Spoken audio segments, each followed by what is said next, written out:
Hi and welcome, this is David Guest. Today we're going to be talking about the opportunity to present. One of the best things you can do to promote your brand and your credibility is to get up on stage. But so many people are terrified about getting up on stage and they really don't know how to get the most out of these opportunities. So what I want to talk about briefly today is what to do should you have the chance to present either 1 minute, 10 minutes or 20 minutes.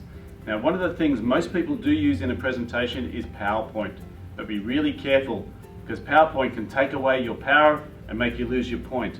And what I mean by that is people can use PowerPoint to kill their audience. And the way they do it is they put too much information up on the screen, or they actually use it as part of the presentation as their guide, so they read the notes off the screen, or they actually have so much information that it just overwhelms the audience. PowerPoint should be used to support your presentation, not to be your presentation. So let's have a quick look at some samples of how this would work. This is a typical slide that I would use in a presentation, and you'll notice that there's some big chunky words on there. There's not too many words, there's 4 bullet points and there's a picture of some sort. Now that's enough information for people to get where you're going and also to give you something to talk around without giving them too much information so they lose focus on you and start focusing on the presentation. So this is an example of a slide that has lots of information, uses capital letters and will overwhelm your audience. Anyone trying to listen to your presentation while this is on the screen will be too busy distracted by trying to read what are all these bullet points. It's an overwhelming piece of information. It's using capitals, so it's shouting at people. And the other thing that a presenter with this style of presentation will tend to do is they'll tend to read the slide to their audience. So they will turn around and they'll start reading these things to their audience rather than connecting with the audience. So it's really important that you stick with simple slides, no more than 3 or 4 points on a slide, some sort of graphic or image that actually helps people understand the context of what you're talking about. So now what I'd like to talk about is the format of your presentation. Now whether it's 1 minute, whether it's 5 minutes, whether it's 20 minutes or whether it's 1 hour, what you need to be considering is telling your audience what you're going to tell them, then you tell them, and then you tell them what you told them. So there's going to be an introduction, there's going to be a main body, and there's going to be a summary or a conclusion to your presentation. This helps the audience understand the information that you're presenting.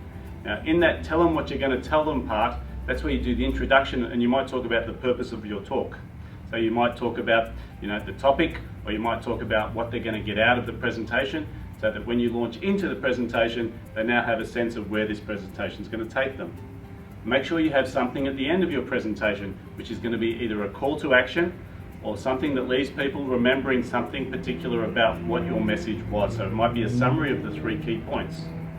Now the other point I wanted to put in here is when you do start a presentation, it's ideal if you can actually introduce yourself and have a picture of yourself or a story about yourself so that you can get some credentials. Because the first thing that happens when you stand up on stage is the audience is looking at you and saying, who is this person and why should I listen to them? If you can't answer that question with a credibility slide that tells a bit of your background and why you're on stage, then they may not believe the information that you're portraying. So just to sum everything up, first thing you want to do is make sure that you've got a story, you've got an intro, which is tell them what you're going to tell them, then you tell them, and then you tell them what you've told them, so you have a conclusion. Make sure you have some sort of bio or some sort of slide that actually introduces you as the speaker so people understand why they should listen to you. Keep your slides simple and bullet pointed. Don't put too much text on there and don't put too much information on one slide. And make sure they're focused on you and your presentation and not just the slides. And that way you're going to get the most out of this opportunity. I look forward to hearing about your success.